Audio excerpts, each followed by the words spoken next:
പറമ്പിൽ നിന്ന് തന്നെ കിട്ടുന്ന സാധനങ്ങൾ ഉപയോഗിച്ചിട്ട് കറി വെക്കാം അല്ലെങ്കിൽ തോരൻ ഉണ്ടാക്കാം എന്നുള്ളതാണ് നാട്ടിൽ വന്നാൽ കാണാൻ പറ്റുന്ന ഒരു കാര്യം. പറമ്പിൽ നിന്ന് കിട്ടിയ ചെറിയ ചക്ക ഉപയോഗിച്ച് അമ്മ തോരൻ ഉണ്ടാക്കാൻ വേണ്ടി ചെറിയ കഷ്ണങ്ങളാക്കി കുക്കറിൽ വേവിക്കുകയാണ്. പിന്നെ മുതിര വറുത്ത് അത് മിക്സിയിൽ പൊടിച്ച് അതിങ്ങനെ അതിൻ്റെ തോല് കളയാൻ വേണ്ടി മുറത്തിലിട്ട് പാറ്റുന്നതാണ് നിങ്ങൾ കാണുന്നത്.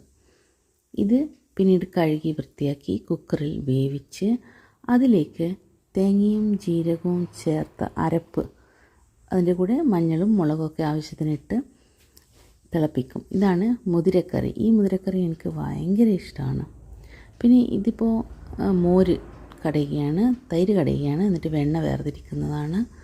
നല്ല മോരായിരിക്കും നമുക്ക് കിട്ടുന്നത്. ഈ വെണ്ണ കുറേ കൂടി എടുത്തു വെച്ചതിന് ശേഷം കുറേ പ്രാവശ്യം ഇങ്ങനെ എടുത്തു വെച്ചതിന് ശേഷം ഒരുമിച്ച് ഉരുക്കും. ഫ്രിഡ്ജിൽ സൂക്ഷിച്ചാൽ മതി. പുതുതായിട്ട് അമ്മ തൈര് ഒഴിക്കുകയാണ്. അതായത് ഒരു കുപ്പിയിലേക്ക് നമ്മുടെ കാച്ചിയ പാലിൻ്റെ പാട ചേർത്ത് അതിലിപ്പോൾ തയ്യാറാക്കിയ മോരും കൂടി ചേർത്ത് അവിടെ സൂക്ഷിച്ച് വെക്കും. ഇങ്ങനെ ഓരോ ദിവസവും കിട്ടുന്ന പാൽപ്പാടയും ചേർത്ത് ഈ മോര് കുറച്ച് ദിവസം വെച്ച് കഴിഞ്ഞാൽ അത് നല്ല വെണ്ണ കിട്ടും. ഞാൻ മീനൊക്കെ മുറിച്ച് ഉച്ചയൂണിന് വേണ്ടി വറുത്തു. പിന്നെ ഇന്നത്തെ ഉച്ചയൂണാണിത്. ചോറും ഈ ചക്കപ്പുതൽ എന്ന് പറയുന്നതിൻ്റെ തോരനും മീൻ വറുത്തതും മുതിരക്കറിയും പിന്നെ തലേന്നത്തെ നാരങ്ങക്കറി, കറിനാരങ്ങ കൊണ്ടുണ്ടാക്കിയ നാരങ്ങക്കറി ഉണ്ടായിരുന്നു. പിന്നെ മോരും. അമ്മ ഉണ്ടാക്കുന്ന കറികൾക്കെല്ലാം പ്രത്യേകം സ്വാദാണ്. പറമ്പിൽ നിന്ന് തന്നെ കിട്ടുന്ന സാധനങ്ങൾ ഉപയോഗിച്ചിട്ട് കറി വെക്കാം അല്ലെങ്കിൽ തോരൻ ഉണ്ടാക്കാം എന്നുള്ളതാണ് നാട്ടിൽ വന്നാൽ കാണാൻ പറ്റുന്ന ഒരു കാര്യം. പറമ്പിൽ നിന്ന് കിട്ടിയ ചെറിയ ചക്ക ഉപയോഗിച്ച് അമ്മ തോരൻ ഉണ്ടാക്കാൻ വേണ്ടി ചെറിയ കഷ്ണങ്ങളാക്കി കുക്കറിൽ വേവിക്കുകയാണ്. പിന്നെ മുതിര വറുത്ത് അത് മിക്സിയിൽ പൊടിച്ച് അതിങ്ങനെ അതിൻ്റെ തോല് കളയാൻ വേണ്ടി മുറത്തിലിട്ട് പാറ്റുന്നതാണ് നിങ്ങൾ കാണുന്നത്.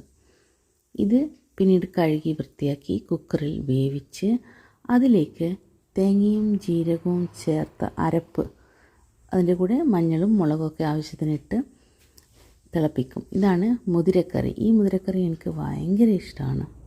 പിന്നെ ഇതിപ്പോൾ മോര് കടയുകയാണ്, തൈര് കടയുകയാണ്, എന്നിട്ട് വെണ്ണ വേർതിരിക്കുന്നതാണ്. നല്ല മോരായിരിക്കും നമുക്ക് കിട്ടുന്നത്. ഈ വെണ്ണ കുറേ കൂടി എടുത്തു വെച്ചതിന് ശേഷം കുറേ പ്രാവശ്യം ഇങ്ങനെ എടുത്തു വെച്ചതിന് ശേഷം ഒരുമിച്ച് ഉരുക്കും. ഫ്രിഡ്ജിൽ സൂക്ഷിച്ചാൽ മതി. പുതുതായിട്ട് അമ്മ തൈര് ഒഴിക്കുകയാണ്. അതായത് ഒരു കുപ്പിയിലേക്ക് നമ്മുടെ കാച്ചിയ പാലിൻ്റെ പാട ചേർത്ത് അതിലിപ്പോൾ തയ്യാറാക്കിയ മോരും കൂടി ചേർത്ത് അവിടെ സൂക്ഷിച്ച് വെക്കും. ഇങ്ങനെ ഓരോ ദിവസവും കിട്ടുന്ന പാൽപ്പാടയും ചേർത്ത് ഈ മോര് കുറച്ച് ദിവസം വെച്ച് കഴിഞ്ഞാൽ അത് നല്ല വെണ്ണ കിട്ടും. ഞാൻ മീനൊക്കെ മുറിച്ച് ഉച്ചയൂണിന് വേണ്ടി വറുത്തു.